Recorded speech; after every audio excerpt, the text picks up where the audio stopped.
Okay, in today's class, I want to start off talking about the results of an experiment that we did in this class last Wednesday. And that was we simulated an insurance market. And the way we simulated that market was there were two insurance providers. One was Daniel, one was Colin. And they had this power to insure everybody else, the other eight or so people who were playing, against a loss. And people didn't know if they were going to suffer a loss, but they had a probability that they did know. They knew their probability that they were going to suffer the loss. And they also knew that if they get the insurance, then it doesn't matter whether or not they suffer the loss because it will be fully insured. So what does matter to the people, the consumers in this market, this hypothetical, it's not hypothetical, it's a real market, just it's simulated. They're not actually people getting sick and having healthcare costs. It was simulated. But the only thing that mattered to them was the premium, because once they paid their premium, everything else was covered for them. They didn't have to care about anything. So the consumers wanted to get as low of a premium as possible. But they also had this option to stay uninsured.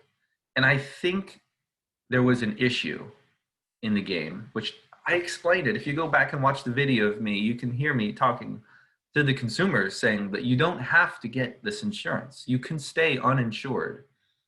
I think people missed that though. They weren't paying attention, or they just didn't really calculate, go through what would it mean if I stay uninsured. And what happened, everyone bought insurance. And actually, Colin and Daniel made a lot of money on all these people who were buying their insurance, which is fine. Oh, by the way, I ended up giving the consumers 5 times their payoff because the firms, the two guys with the firms were making so much more points than everyone else. I wanted to balance it out a little bit, so I gave them 5 times their score. Okay, so what happened in that experiment? Everyone got insured, whether or not you were high risk or low risk. Remember this? I can show you the results. Let me show you the results. I'm going to share screen. Google, since it's on my Google. Here we go. Health insurance. Okay, this is what happened. There were 5 consumers for Daniel and no, sorry, that's 4. 4 consumers for Daniel and 5 for Colin. And they all got insurance. Here the premiums were as low as 34 and as high as 50. Here the premiums varied a lot. Colin is all about price discrimination, charging the people who will pay a lot, charging the people who won't pay very much, a little. This is a well-known tactic of businesses known as price discrimination. And in fact, it sounds worse than it is. It sounds like you're discriminating against someone because of their race or gender or religious beliefs, but that's not it at all. The way you discriminate is how much is the person willing to pay. The more they're willing to pay, the higher the price you give them. Lots and lots of firms do this. I mean, I actually feel bad for people who don't realize this, in the sense that I feel like they perhaps get taken advantage of. And I'm not saying I'm a great consumer, like, oh, I always get the best deals when I walk into a shop. But just as an aside, price discrimination is a good thing to know about in your life, because there are certain goods that you buy at a fixed price. It's posted and it's take it or leave it. Like at a grocery store, you see a gallon of milk, you either buy it at that price or you don't. There's no negotiation. But there's a lot of other places where negotiation can happen if you're aware of it. A good example is a music store. I buy a lot of musical gear. I'm somebody who likes to own musical instruments. I probably own 20 musical instruments in my house. So I've had a lot of experience buying them. And there's a price. There's a range of prices that they're willing to sell it to you. And what's posted is just like the sticker price. And, if If you're willing to spend some time, a little bit, you can actually get most of that gear, especially if you're going to buy it new. You're going to buy a new blank. They'll usually range. My point is, why does the firm do this? Why don't they just give you their best price that they can, post it, and say that's it, take it or leave it? Well, it's because the firm, in this case the music store, wants to price discriminate. It's a way to make them more money. It means for the people who just walk in and pay the sticker price, they get a lot of revenue from that person. And for somebody who walks in and isn't willing to pay the sticker price, but is willing to pay a lower price, you still make some money off that person. You don't make as much. The markup there is probably a few $100s on a, a $2,000 instrument. There's a markup there of $200. So even if they lower the price $100, they're still making some money off of you. Or if they lower it $150, they're still making that $50 of profit, or at least revenue. It's not necessarily profit because, well, it is. I take it back. It's like economic versus accounting profit. It is true accounting profit. Okay. That was all an aside, that price discrimination is actually perhaps a little more common than most people realize. And I would say that was kind of happening here with Colin. He was perhaps being a little shrewd here by charging a high premium to the people who were willing to pay it. But then he was faced with someone like Nick, who wasn't willing to pay a high premium, but still Colin was willing to lower it down, got a lower premium. Now, what actually happened with Nick is that Colin lost money. He, in fact, gave him such a low premium, and Nick happened to be a relatively sick person, and he lost 25 points on that. Okay, this is all an aside to just, now let's come back to the insurance market and the game that we were playing. I want to talk about what actually happened and what you might have expected using economic theory. And I don't want to spend too much time because I might want to go on to something else. But here's what I look back and here's what I noticed. There was no adverse selection. That's the first thing I noticed. And that is because everyone was willing to buy an insurance policy. All 9 of you that participated, not the firms, but the consumers, all 9 of the consumers chose to buy an insurance policy. Therefore, there's no adverse selection. What is adverse selection? It's when only certain types of consumers are willing to participate in this transaction and the others are not willing to participate. Well, of course that didn't happen. Now, should it have happened? The answer is yes. I did a good job designing this experiment. I don't know what's wrong with you guys because it wasn't my fault. I'm like Han Solo. It's not my fault. Okay, ultimately it was my fault. The buck stops here. I'm taking responsibility. I should have done a better job explaining it to you. But what happened is people who were relatively healthy, these people who only had a probability of 0.1 of getting sick, they were accepting premiums that were so high that they would have been better off being uninsured. And maybe you guys didn't realize that, but I had this chart over here of what's your payoff if you buy this premium of, let's say, 40. Let's take these 2 guys here. I don't mean to pick on you, Tina and Ryan. You're just the first 2 on here. Tina and Ryan, they got a premium of 40. That means their expected utility was 7.7. How do you calculate 7.7? Well, it's this formula here, the square root of 100 minus the premium. The premium is 40, so 100 minus 40 is 60. The square root of 60 is 7.7. So this table calculated that for you. So they got a utility of 7.7 by buying this insurance. What would have happened if they just said, I don't want any insurance? I'm just going to go stay uninsured. Well, then you have to go to this expected utility of no insurance because their probability of getting sick, that's this column, was 0.1. It was 0.1. They could have had a utility of 9 just by not getting the insurance. Do you guys see that? If Tina and Ryan said to Daniel, no, your premiums are too high. I'm not going to buy health insurance for 40. Maybe I'll buy it for 20 or 15 or 10, but 40 is too high. That's what they should have said. I'm not saying you guys are bad for accepting 40. I'm glad you participated. I'm glad you showed up and actually did something in class. But that's what was happening in this experiment. People who were healthy were too willing to pay high premiums on their insurance. But so there was no adverse selection. But consider the alternative. I'm not going to do this experiment again, but just hypothetically think about what would have happened if the people who were healthy, that means the people with the low probability of getting sick, decided, I'm not going to pay these high premiums anymore or at all. What would have happened to Daniel and Colin? Would they have lowered their premiums? Would they have just said, okay, fine, everyone gets this really low premiums? No, they can't do that. Like, look what happened with Colin and Nick.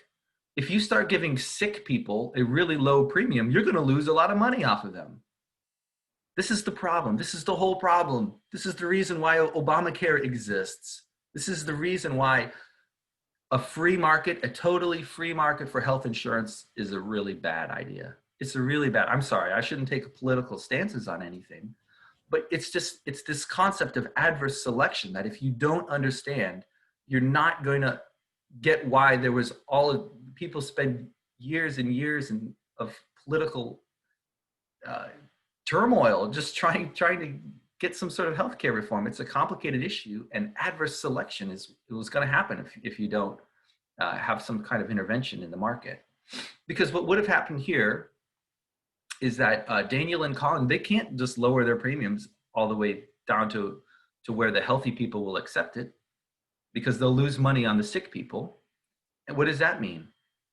That means their premiums are going to stay high, and that means these people will be uninsured. The people who are healthy are just going to say, I don't want to participate in this market. And what does that mean? Only the sickest people are going to be willing to participate. And then a price of 40 is actually too low. If you think about it, a premium of 40, Daniel and Colin, they'd have to increase their premiums even more if they realized somehow. I'm not blaming you guys for not realizing this, because we only played it once and you didn't have any experience with this market. But let's now think about what would have happened if we played it multiple times. Okay, that's what would have happened.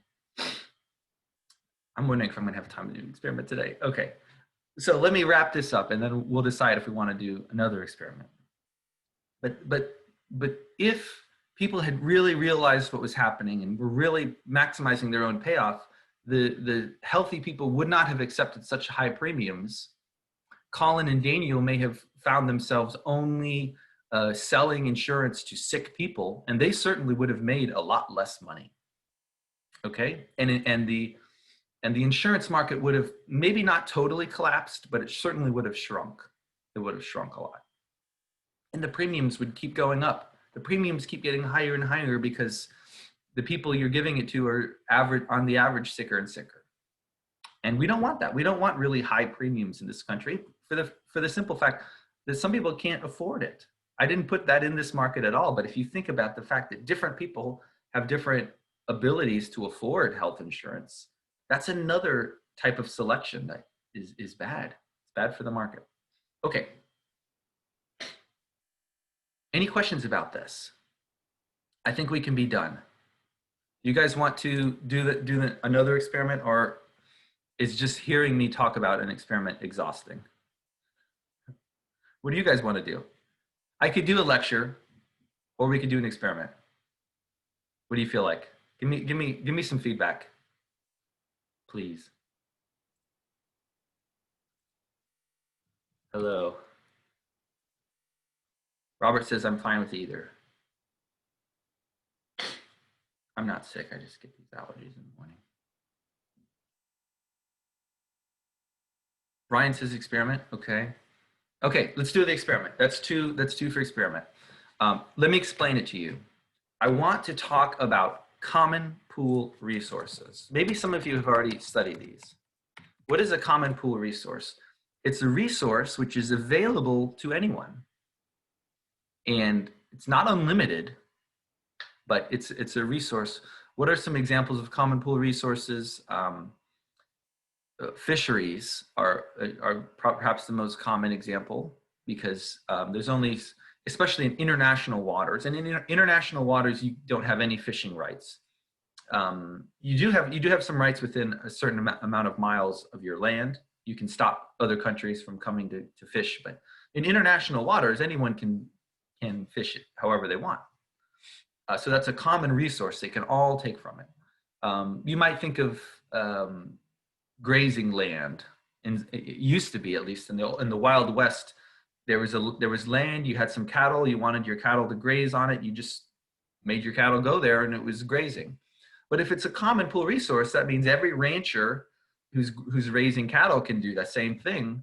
And what happens over time is all the good grass gets eaten, and the grazing field that used to be great and every year was providing you with plenty of grass starts to get worse and worse. You guys know what that's called when you have a common pool resource that gets degraded and degraded over time because of overuse, and everyone's only thinking of their own incentives about using the resource and not thinking about everyone else's incentives. There's a word for this. It's a phrase. It's a 4-word phrase. Do renewable energy resources count as a common pool? Interesting. I don't think so. I mean, by definition, if it's renewable, then it's not very scarce. But in terms of common, I would agree. It's a common pool. I sort of think this sort of economics that deals with common pool resources is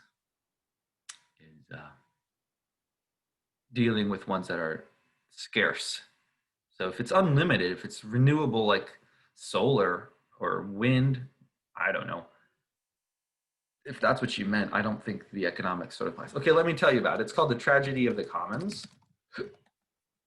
Is the result of overuse of a common pool or resource.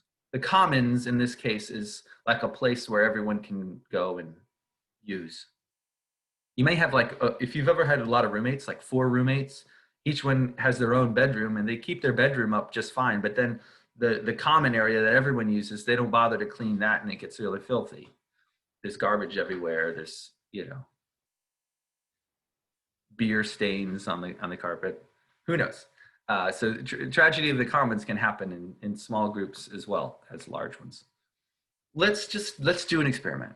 I want to put you guys in a case where, without really telling you the economics of it all, I've just explained to you the concepts, but not the math or anything. What happens if you're faced with a common pool resource challenge? And I'll use an example from real life from about 100 years ago, and that is commercial whaling. We don't hunt for whales anymore in this country. It's illegal to kill a whale and eat it or use it for whatever resources you have. But it used to be a very common activity. Did someone just text something? No. Okay, so in fact, the novel Moby Dick is about whalers who, this captain gets obsessed with this one particular whale, but what's the backdrop of that is that there was a commercial whaling industry at the time.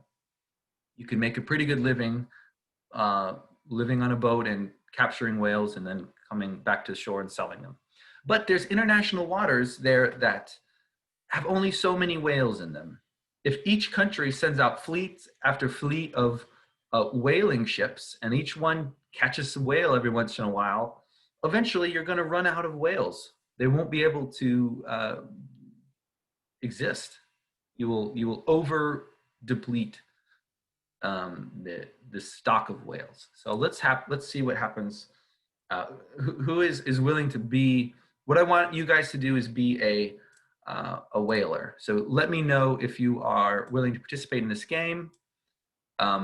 It's also a test to see if you're paying attention right now. But send me a chat and I will let you play this game. And the way you play the game is just to decide how many whales will you catch. We're going to do this like every year. you decide how many whales you want to catch. I'll do this in order. I'll do this opposite order. Shreyas, Tina, Ryan, Nick. And remember, this is for points. This will actually help your grade if you participate. And the more whales you catch, the more points you'll get. Do you understand that? Daniel. Okay, so I have 9 people who've so far said they're willing to play. Is that everyone? 1, 2, 3, 4, 5, 6, 7, 8, 9. I feel like there's one person who hasn't said anything. Oh, it's Kian. Kian, you're not paying attention?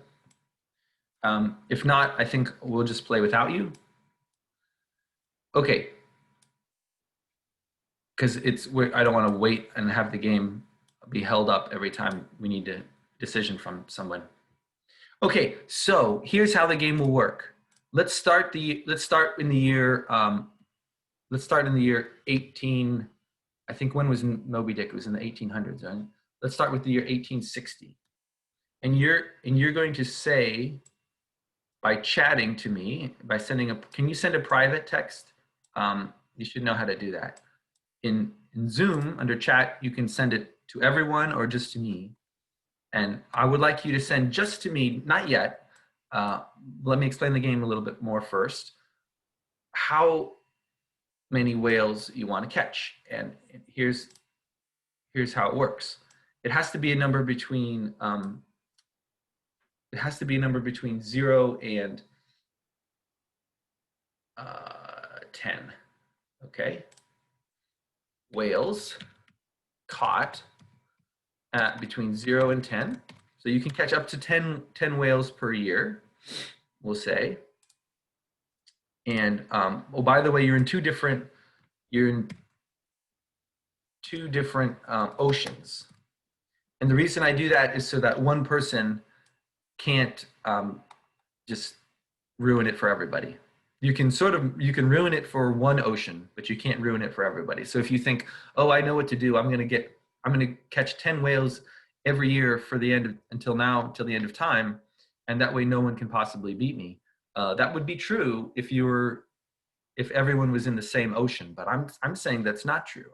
If you do that, you might do all right, but the people in the other ocean are going to do much better than you, probably.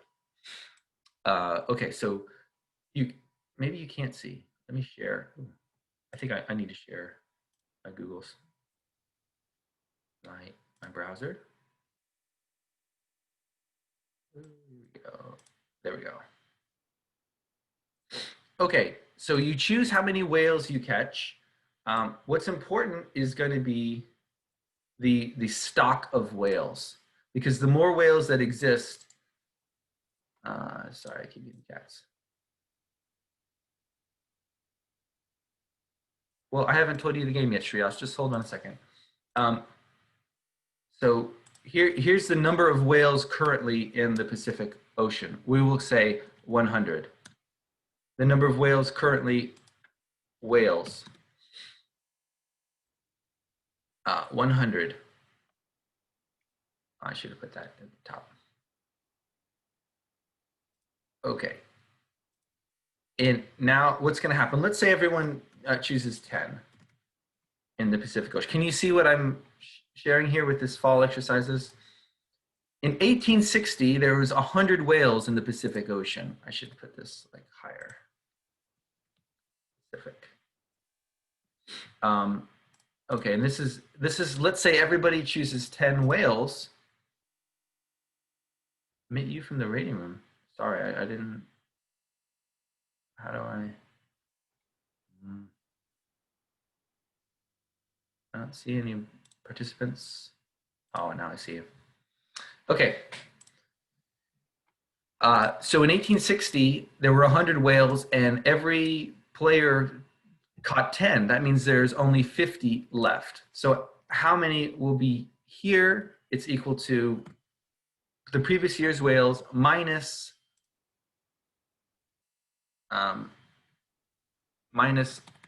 what the 5 players caught the previous year. I don't know why I did that. Okay, but here is the catch, pun intended, is that the whales will reproduce in some sense. They will, the stock of whales will increase. It will grow by a factor of, I usually say 1.2.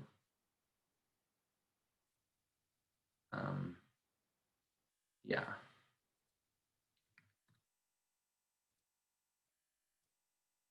Okay. And this will repeat. Okay, so what would happen? Right, if everyone, so you can look at the screen, hopefully, and see that if everyone catches 10 whales every year, let's make these every 10 years. I don't know why. Historical accuracy. Because the whaling industry actually did die off because of overwhaling. Okay. So actually, these 10, because in 1880, so let me say how the game ends. In 1880, because people caught more whales than existed, I will just end the game and give everyone 0 for that year. You basically, you competed with each other for whales and blew them up. You blew up your ships trying to catch whales and actually lost money, so you just get 0. So I'll clear that out and give you 0, and your total will be, the total points that you earn for this exercise will be the total number of whales you catch indefinitely, right? So I'll add up every year where you caught some whales until the stock of whales runs out. And so in this case, what would happen here? Can everyone see the screen? 1860, everyone would get 10. 1870, everyone would get 10. In 1880, everyone would get 0 because the whales are gone, and your total points for here would be 20. Okay. Now compare that to, like, let's say everyone only got 2.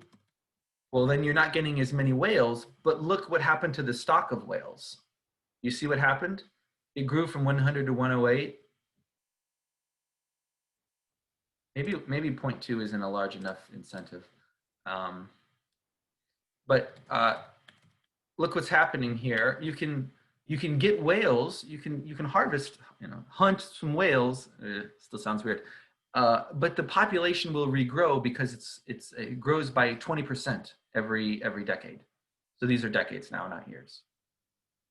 So last time we played this game with the insurance market, and I don't think people understood, maybe because they just didn't care because they didn't have to.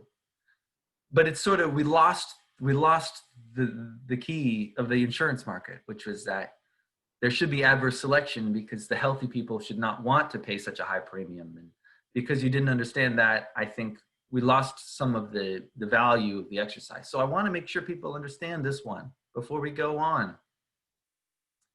I mean, you'll only lose your own points by I don't know, who knows what'll happen. We'll just play, but I think it is in your interest to try to make sure you understand what's happening here.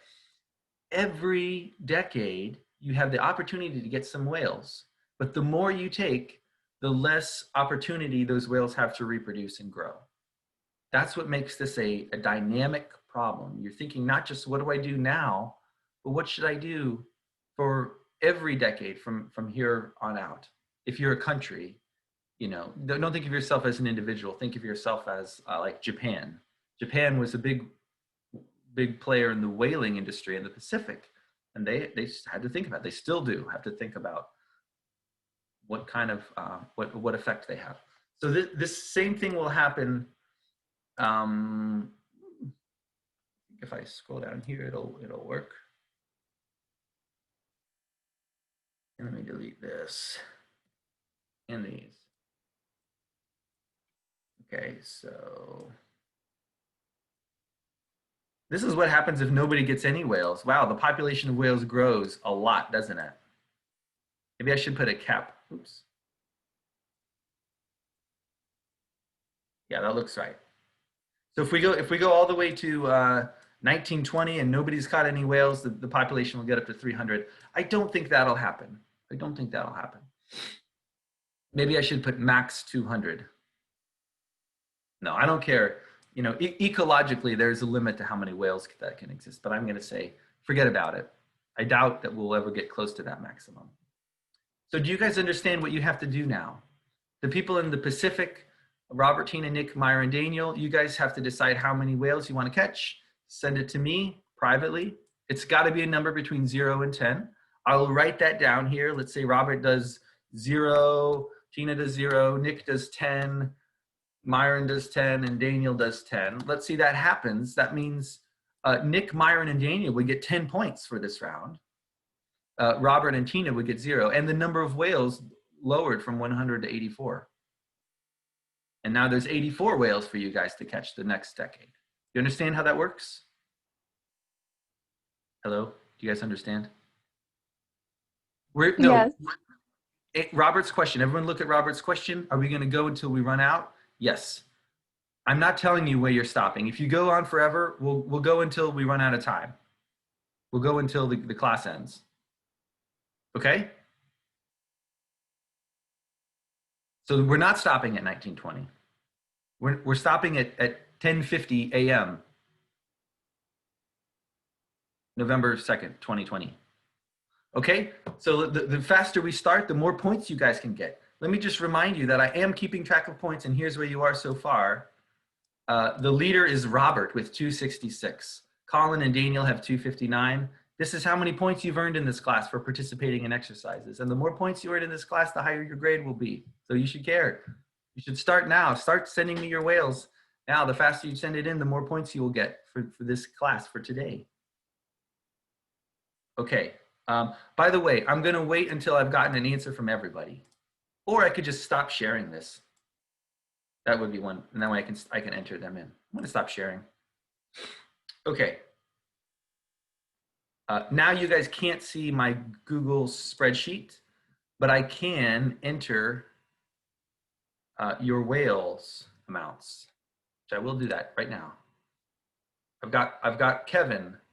I've got Tina. I've got Robert.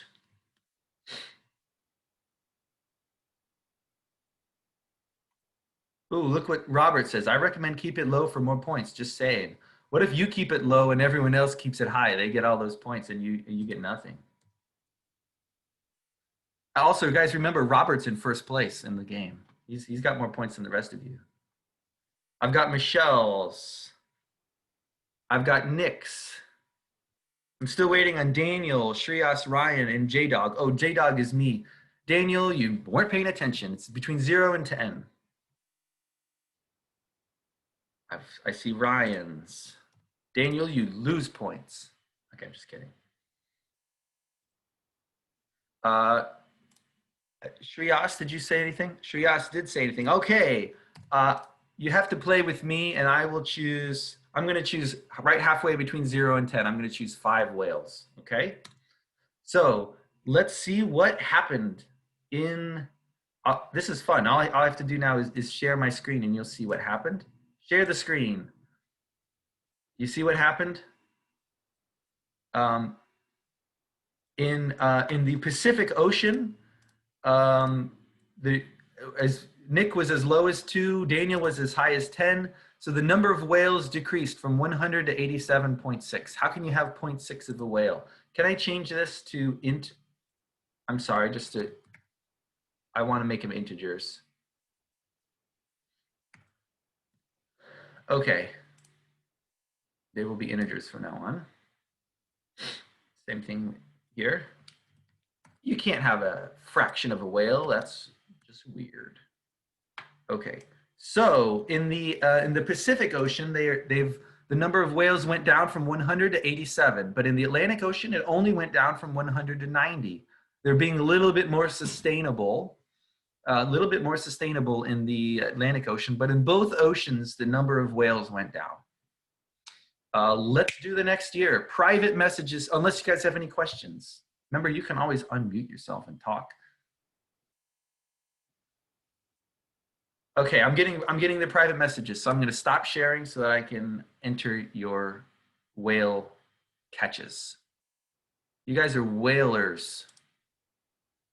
Just like there used to be a hockey team in Hartford called the Hartford Whalers. They don't exist anymore, I don't think. Do they? Anybody follow the NHL? Okay. For the second year, I've got Kevin. I've got Daniel. I've got Myron. I've got Tina. Got Michelle. I've got Nick. I've got Robert. I've got Ryan.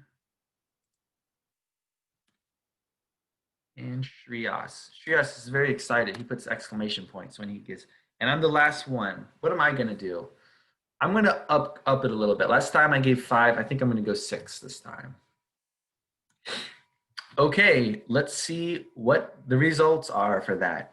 This is actually faster than when I did it in class. I used to do this experiment in real life in class, and I had to go around getting answers from everybody, but I like having you just chat your answers to me. How do I share the screen? Here it is.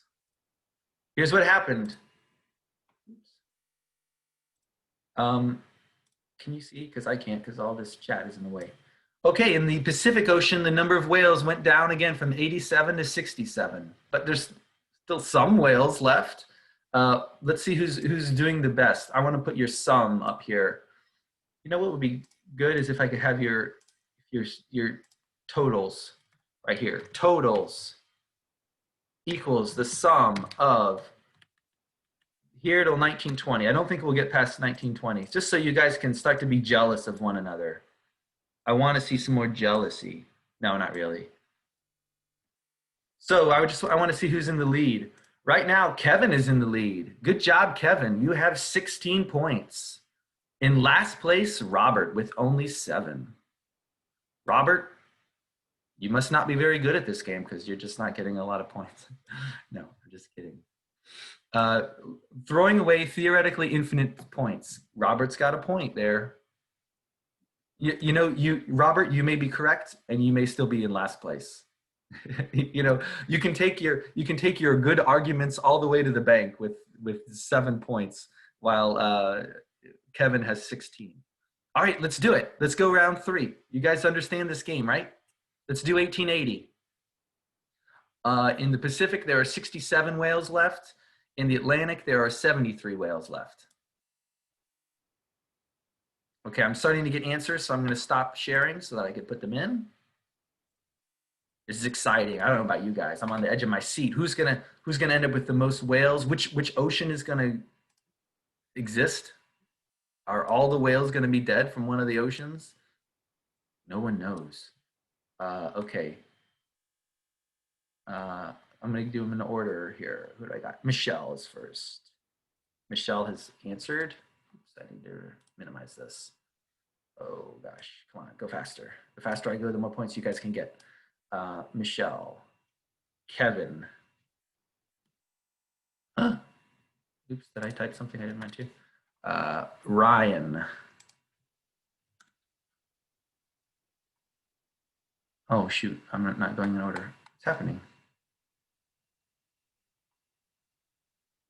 Michelle, Kevin, Daniel, Robert, Shreyas. Again with the exclamation points. He's the guy that likes to exclaim. Tina. Come on. Myron. Nick. And Shreyas, I already. Oh, I think I put the wrong thing in for Shreyas. So did you change, Shreyas? You changed. No can do. I take first answers. Oh, sorry. It wasn't your mistake, it was mine. Ryan, I was trying to enter into my spreadsheet and instead I messaged to you. Oh, sorry, that's everybody. J-Dog, what will J-Dog do? I'm gonna go down to 5. I feel like there were some arguments about keeping it low. I went from 5 to 6, I'll go back down to 5. Okay.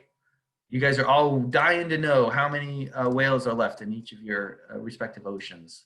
Let's share the screen and find out. Share the screen. You guys did it slightly better. There are 57 whales left in the Pacific and only 50. It's actually really close. The oceans are like really evenly depleted. But somehow there's more in the Atlantic. I wonder why. I mean, maybe not. More points in the Atlantic. So who has the most points? Right now, Michelle and Kevin are tied with the most points. 24 points for each of those guys. 11 for Robert. I only have 16. I'm sort of in the middle. Do you guys have any questions? Does anybody want to make, here's a great time you guys can unmute yourself and talk. You can say whatever you want. You're allowed to communicate. Hey, let's do this together, guys. Let's get those infinite points. Robert had a good point. What do y'all think? I agree. I'm trying to keep it low. What's going on in the Atlantic, though? Yo, for the Atlantic, let's just go like max 5 so we have enough so we can go on to 1990, and then we can go big there if we want. Pacific, what do you guys think?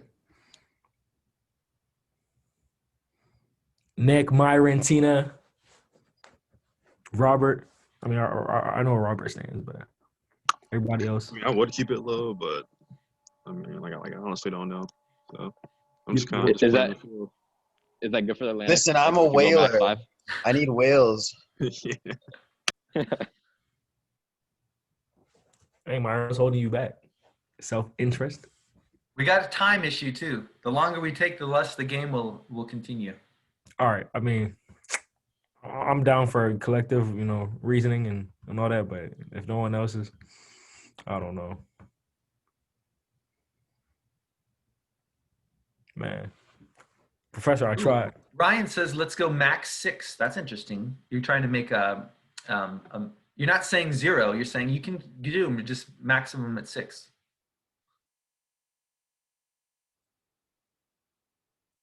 All right, guys. You want ready to do 1890? Let's do 1890.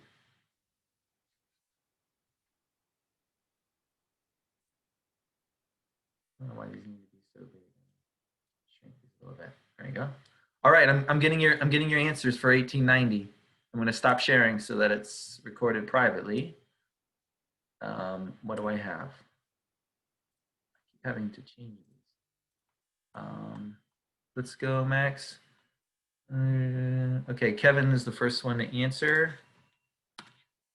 Daniel is answering. Tina. Myron. Shreyas, again with the exclamation points. Michelle.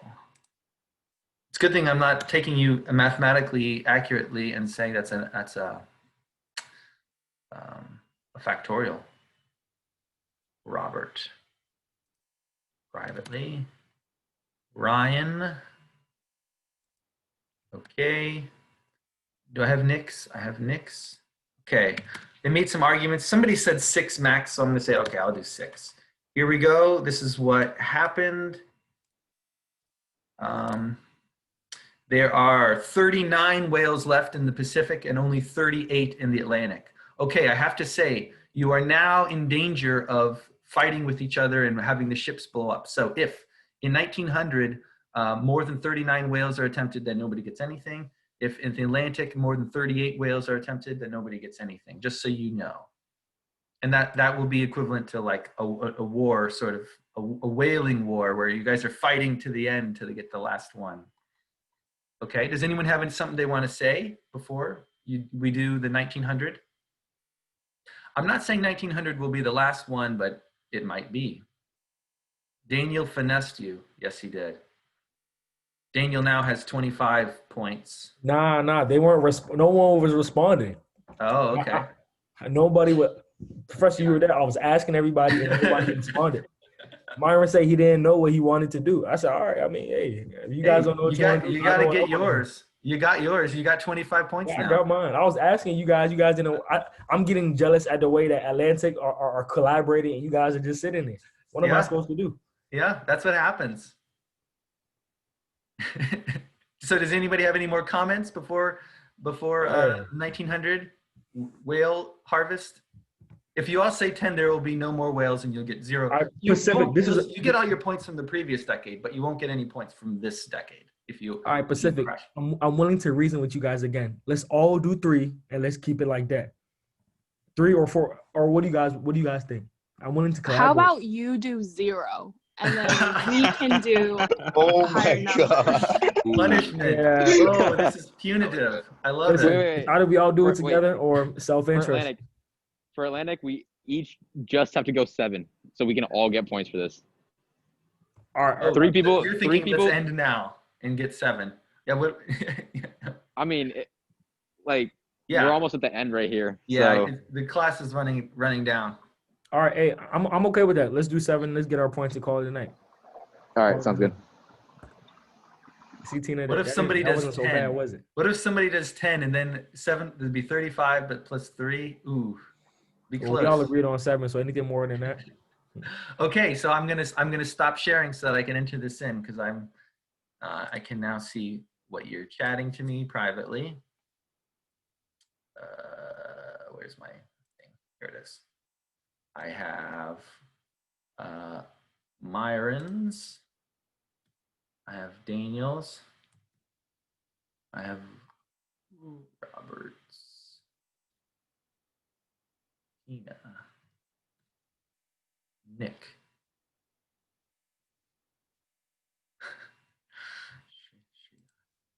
No exclamation point, Shreyas? I'm disappointed. Ryan. Michelle said, oops. Wait a second. 6 oops. Oh, that was oops, meaning that you sent it to everybody. Okay. I'm going to accept, Michelle, I'm going to accept the number that you sent to me privately as your official entrance, official number. Kevin, somebody says, wait, is Michelle my group? Haha, sorry. Okay, and since everyone said 7, I'll take 7 too. The good news is there have been no crashes. The whales have, I mean, you have completely depleted the whale supply, but neither ocean got the war where they got 0. So at least you managed to cooperate on that last one.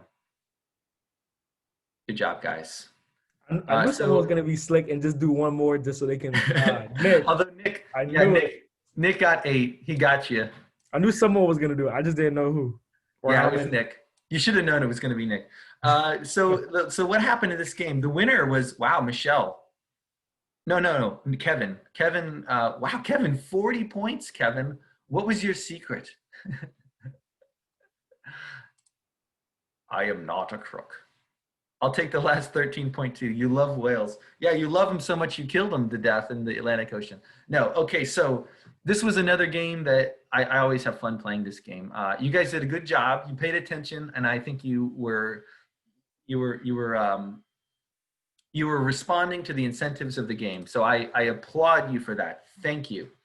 But to talk about the results of this, we're going to have to do it next class. Hopefully remember what happened now, because I think it was interesting. I think we could talk, next class we'll talk about how you may have done better. What could you have done differently? I mean, you got a lot of points, you know, as many as 40, as little as 21. Sorry, Robert. Kevin basically doubled you up in number of points.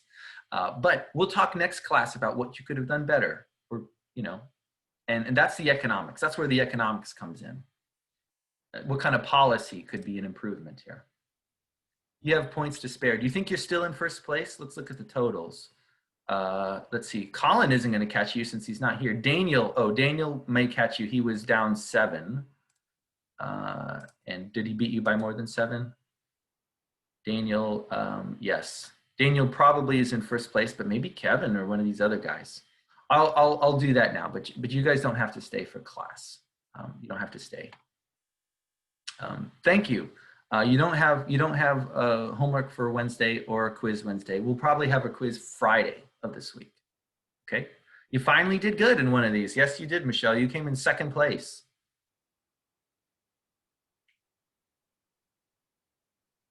I'm going to do it now. You can stick around if you want. If not, you don't have to. J-Dog, my points, how did I do? I got 29. That's okay. It's not great. I had to play to make it even. I wanted the same number of people in each ocean. I'm going to copy that and put it in the total, somewhere like down here. And now I can see what your points were. Let's see. Robert, you got 21. Let's call this whaling, the whaling game. Tina, 27. Nick, 27. Myron, 30. Daniel, 32. Shreyas, 34. There's actually a big difference, kind of. Some people did much better. Ryan, 26. Michelle, 36. You're coming back, Michelle. Coming back. And Kevin, 40. That'll help you a lot, Kevin. That 40, you needed it. And that's it. I'm curious to see what the current standings are. I'm going to sort this data by column H from Z to A. Daniel's in first. Daniel is in the lead, followed by Robert, Colin, Shreyas, Ryan, Myron, Ria, Tina, Nick, Michelle, etc. The fact that Colin isn't here and he's still in third place is something. Yeah. He's had some big games earlier. He did well in the hedge fund game, as evidenced by this. Okay, guys, you regret your lack of participation last week. I still gave you 10 points for being here, Kevin. You were here, but you didn't participate. So I gave you 10 out of pity. Okay, guys, it was fun. Thank you for participating today. I always like this exercise, so we'll talk more about it later. Everyone who wasn't here will be jealous that they didn't get to be here to play it. I'll stop recording too.